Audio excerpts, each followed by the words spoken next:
बंधुगण, मैं राधाकांत सेठ आप सबको प्रणाम करता हूं।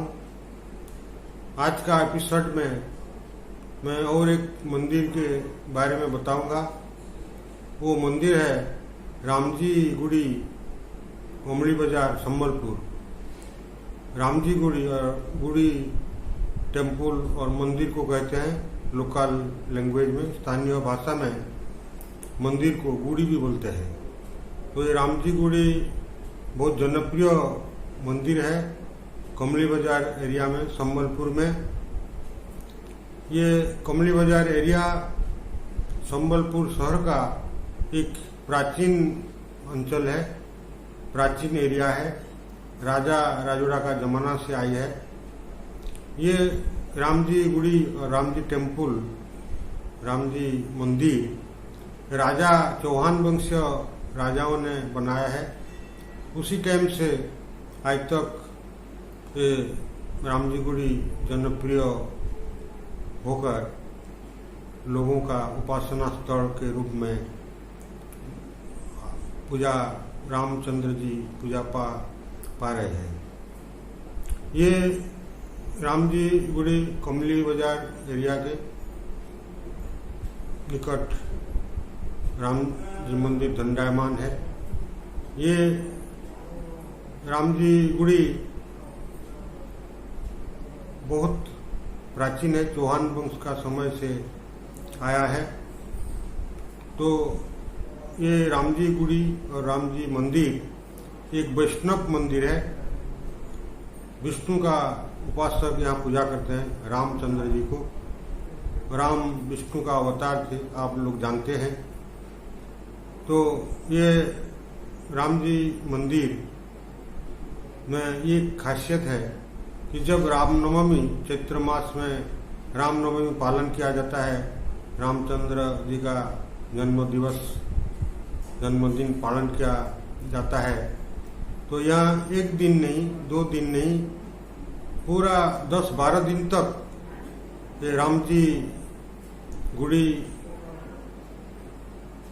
रामजी गुड़ी का जो उत्सव है, रामचंद्र जी का जन्मोत्सव, ये 10-12 दिन तक मनाया जाता है। बहुत उत्साह के साथ मनाया जाता है।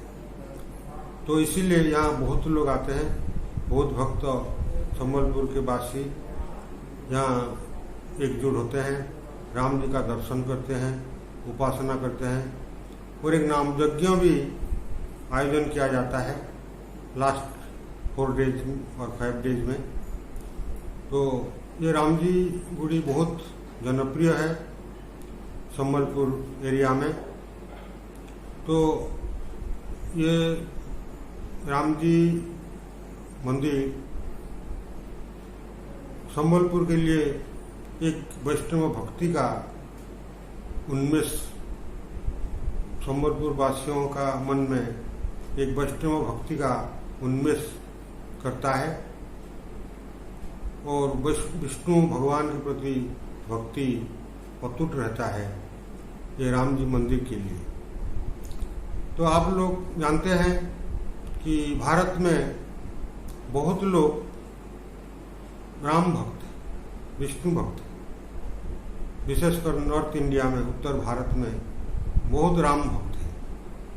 राम जी का लीला वर्णन कर, चरित्र चित्रण कर नाटक भी परिवेषण किया जाता है।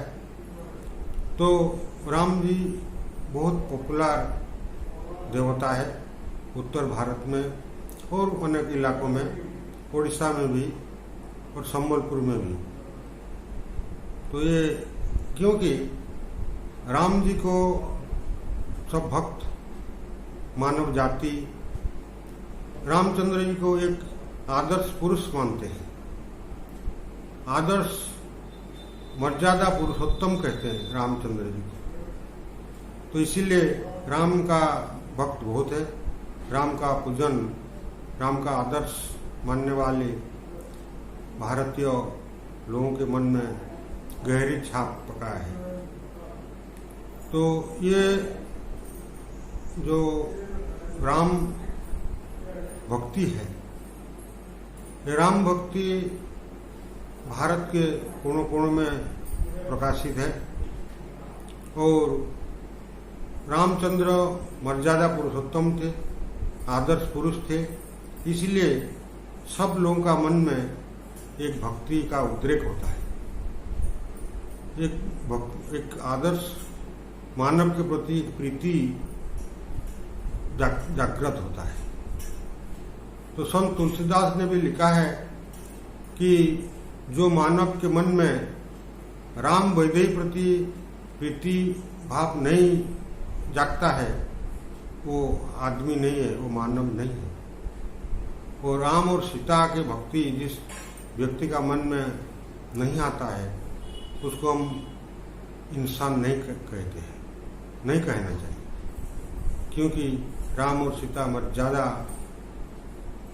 पुरुष और महिला के रूप में भारतीय शास्त्रों में वर्णन किया जा रहा है।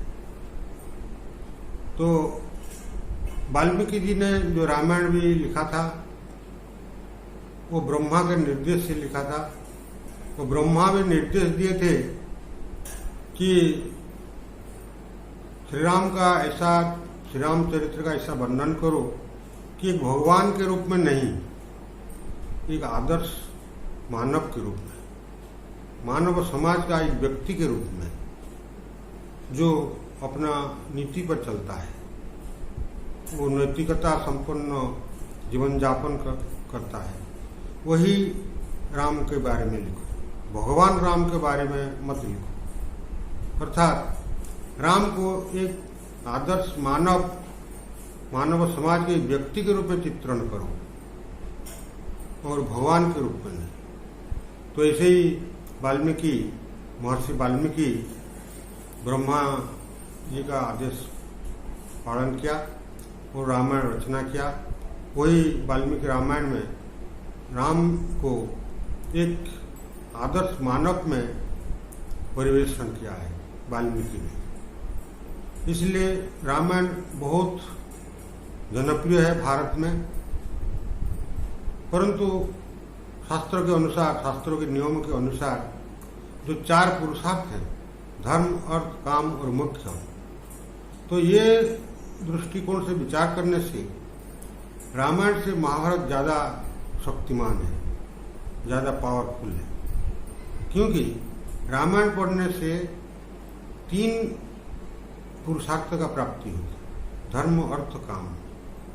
रामायण से मोक्ष प्राप्ति नहीं होती, परंतु महाभारत पढ़ने से चारों पुरुषार्थों का प्राप्ति होती है, धर्म, अर्थ, काम और मोक्ष। ये पूर्ण अवतार थे श्री कृष्ण महाभारत में, इसलिए चारों पुरुषार्थों का प्राप्ति होती है, एक संपूर्ण जीवन का प्राप्ति होती है। इसलिए रामायण थोड़ा कम उसका पावर रहता है। वो रामचंद्र जी भी 13 या 14 पढ़ाते थे, परंतु श्री कृष्ण 16 पढ़ाते थे, पूर्ण अवतार थे। फिर भी रामचंद्र जी का जो एक आदर्श पुरुष में चरित्र चित्रण किया गया है, उसी दृष्टिकोण से राम एक मर्यादा पुरुष है। राम का तुलना से भारतीय शास्त्रों में अन्य कोई पुरुष मर्यादा पुरुष प्राप्त नहीं होता है। तो इसलिए राम जी का जो भक्त है वो बहुत आदर से, बहुत भक्ति से पूजा करते हैं, उपासना करते हैं सारे भारत में। और राम का जो चरित्र है उसका आदर्श को पालन करने के लिए प्रयास करते हैं। राम जी का जो जीवन था, सरल जीवन था, कष्टमय जीवन था, त्यागमय जीवन था। ये जीवन बहुत निराला है, ये जीवन बहुत कष्टमय है, फिर भी ये जीवन सबके लिए ग्रहणीय है। ऐसा जीवन सब लोग पालन करना चाहिए। ऐसा जीवन जीना चाहिए। इसीलिए गांधी जी, महात्मा गांधी ने भी कहा था कि एक राम, उसका जो भारत, नया भारत का कल्पना की थी, वही नया भारत एक राम राज्य का कल्पना किया था महात्मा गांधी ने। जो राम जैसे आदर्श राजा अपना देश को शासन किया, ऐसे हमारा भारत में एक राम राज्य का स्थापन हो। गांधी जी ने ये नहीं कहा था कि राम एक राजा थे और भारत में एक राजा शासन करे। वही राजा के स्थान पर आज गणतंत्र है। ये गणतंत्र राजा के समान है।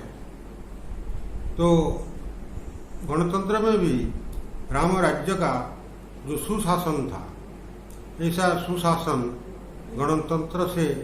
गणतंत्र में भी हो सकता है। ये गांधी जी की सपना था। वो गांधी जी ऐसा भारत को भविष्य में अनुभव करते थे, वो उसका इच्छा था और प्रयास भी था। तो वो राम से बहुत प्रेरित हुए थे महात्मा गांधी।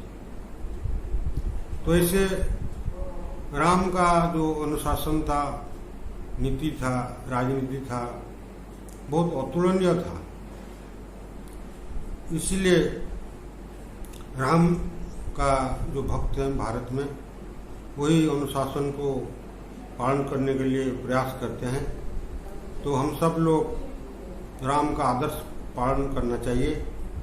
और जैसे राम का आदर्श जीवन बिताया था, जो एक कष्टमय था, राम कभी सुख नहीं प्राप्त किए थे, फिर भी वो पृथ्वी को, समाज को दिखा दिया कि आदमी कैसा होना चाहिए, समाज का व्यक्ति कैसा होना चाहिए, एक राजा कैसा होना चाहिए, राजधर्म कैसा होना चाहिए, लोक धर्म कैसा होना चाहिए, प्रजा को कैसे पालन किया जाता है।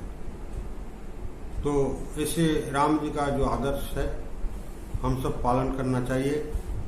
और जो रामनवमी आता है साल में एक बार, उसी दिन राम जी को हम स्मरण करना चाहिए और उसका आदर्श को स्मरण करना चाहिए। ऐसा आदर्श जीवन यापन करने के लिए हम प्रयास करना चाहिए। तो बंधुगण, आज इतना ही। रामचंद्र का जो आदर्श है वो तो अवर्णनीय है। ये वर्णना करने के लिए इतना समय काफ़ी नहीं है, बहुत समय चाहिए। तो ऐसा राम भगवान का हम उपासना करना चाहिए, उसका आदर्श को पालन करना चाहिए।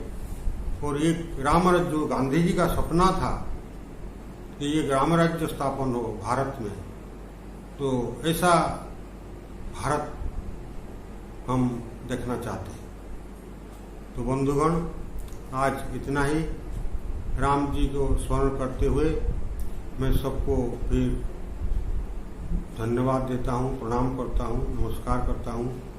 और आप लोगों को फिर अनुरोध भी करता हूँ कि मेरे चैनल को सब्सक्राइब कीजिए, हमको प्रेरणा दीजिए, जो जैसे हम आगे बढ़ सकें।